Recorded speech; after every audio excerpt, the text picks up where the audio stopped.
بسم اللہ الرحمن الرحیم۔ ناظرین کرام السلام علیکم ورحمۃ اللہ وبرکاتہ۔ رمضان المبارک سے پہلے رمضان المبارک کی تیاریوں کے سلسلہ میں آج ایک بات جو ہم آپ سے شیئر کر رہے ہیں وہ یہ کہ رمضان المبارک قرآن پاک کا مہینہ ہے، کیوں نہ اب کی بار ہم اس کو قرآن کا مہینہ بنا کے گزاریں۔ اس سلسلہ میں کچھ چیزیں جو ہم روٹین میں کر بھی رہے ہوتے ہیں لیکن بعض اوقات ہماری روزمرہ زندگی میں وہ چیزیں ہمارے ذہن سے نکلی ہوتی ہیں اور ہم اس کو اگنور کر جاتے ہیں کہیں نہ کہیں۔ آج ہم آپ سے یہ عرض کریں گے کہ رمضان المبارک کے مہینے میں قرآن پاک کی ایک مکمل ترتیب بنائیں۔ یعنی ایک ترتیب تو یہ ہے کہ آپ قرآن پاک بلا شبہ جو سادہ پڑھنا ہے وہ بھی ایک بہت بڑی بات ہے اور بڑے ثواب کا کام ہے، اور یقیناً سنت رسول صلی اللہ علیہ وسلم بھی ہے، وہ بھی ہمیں کرنی چاہیے۔ ارادہ کرنا چاہیے آج سے کہ ہم کم از کم گھر میں ہر فرد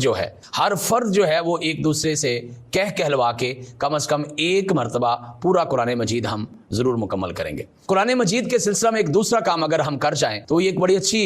ہمارے لیے یہ بات ہوگی کہ ہم قرآن مجید کی کچھ آیات کا ترجمہ پڑھ لیں۔ کم از کم قرآن مجید کی پہلی جو 50 یا 60 آیات ہیں، اگر دو آیات بھی ہم روزانہ پڑھتے ہیں تو اس کا ترجمہ ہم پڑھ سکتے ہیں۔ اور آج کی ایک نئی تحقیق ہے جس میں ابھی تھوڑی سی ڈیولپمنٹ ہونا یا امپرومنٹ ہونا باقی ہے اور اس میں مزید تحقیق بھی باقی ہے، لیکن ابتدائی تحقیق یہ ہے کہ اگر قرآن مجید کی پہلی 50 یا 60 آیات ہیں ان کا ترجمہ ہی پڑھ لیا جائے تو ناظرین کرام آپ قرآن مجید کے تقریباً 80% سے زائد قرآن پاک کا حصہ اس کا ترجمہ کرنے کے خود قابل ہوتے ہیں، کیونکہ وہی الفاظ ہیں جو ریپیٹڈلی آگے آئیں جائیں۔ یہ تقریباً 250 سے 300 کے الفاظ بنتے ہیں، ان الفاظ کو اگر ہم پڑھ لیں تو یہ آگے ریپیٹڈلی آئیں گے اور قرآن مجید کا ایک اچھا خاصا ترجمہ کرنے اور سمجھنے کے ہم قابل ہو جائیں گے۔ یہ بھی ہمارے ٹارگٹ میں یہ چیز شامل کر لیں۔ اور تیسری بات یہ ہے کہ بہت سارے لوگ جو ہیں وہ قرآن مجید پڑھتے تو ہیں لیکن قرآن مجید ٹھیک نہیں پڑھتے، جسے ہمارے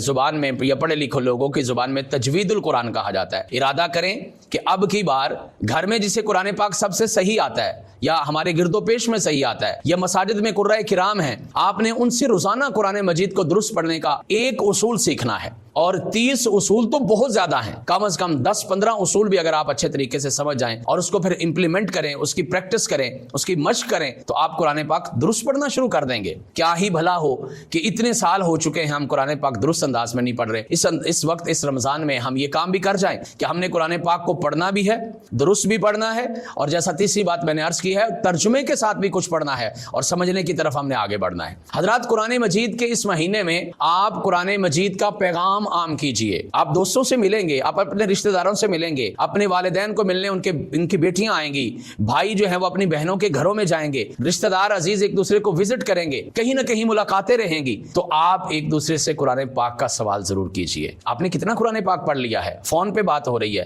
ملاقات ہو رہی ہے، آپ پوچھنا شروع کیجئے آپ نے کتنا قرآن پاک پڑھ لیا ہے۔ سیدنا عمر بن عبدالعزیز رحمۃ اللہ علیہ کے زمانے کے بارے میں لوگوں میں لکھا ہے تاریخ میں کہ ان کے زمانے میں جب بھی لوگ آپس میں ملتے تھے تو یہ پوچھتے تھے کہ آج آپ نے قرآن پاک پڑھا کہ نہیں پڑھا، آج آپ نماز تہجد کے لیے جاگ سکے یا نہیں جاگ سکے، آج آپ نے کتنے نوافل پڑھے ہیں۔ یہ کتنا خوبصورت ایک مسلم معاشرہ ہو، یہ کتنی ایک خوبصورت سوسائٹی ہو جس میں یہ کہا جائے کہ آپ قرآن مجید کے بارے میں ایک دوسرے سے سوال کریں۔ اور ایک خوبصورت کام یہ بھی ہو سکتا ہے کہ آپ اس رمضان المبارک میں جیسا ہم ایک دوسرے کے گھروں میں جائیں گے، افطاریاں ہوں گی، ایک دوسرے کے ساتھ پارٹیز جو ہے اس کا اہتمام کیا جائے گا، اچھی بات ہے، کرنا چاہیے، اور ان کو آپ تحفے تحائف بھی دیں گے۔ ناظرین کرام اس رمضان المبارک کا ایک خوبصورت کام یہ ہو کہ آپ تحفے تحائف میں اب کی بار قرآن مجید کا تحفہ دیں لوگوں کو۔ جہاں پہ آپ پیسے دیتے ہیں بچوں کو، جہاں پہ آپ لوگوں کو کپڑے وغیرہ دیتے ہیں، پھول پیش کرتے ہیں، تو کیا ہی خوبصورت کام ہے کہ آپ ان کے لیے قرآن مجید کا تحفہ دیں، اور اس سے بھی ہمارے گھروں میں ایک اچھا رواج شروع ہو جائے گا اور لوگ جو ہیں وہ قرآن مجید کے ساتھ قدرتی طور پہ جڑتے چلے جائیں گے۔ اللہ تعالیٰ قرآن مجید جو ہے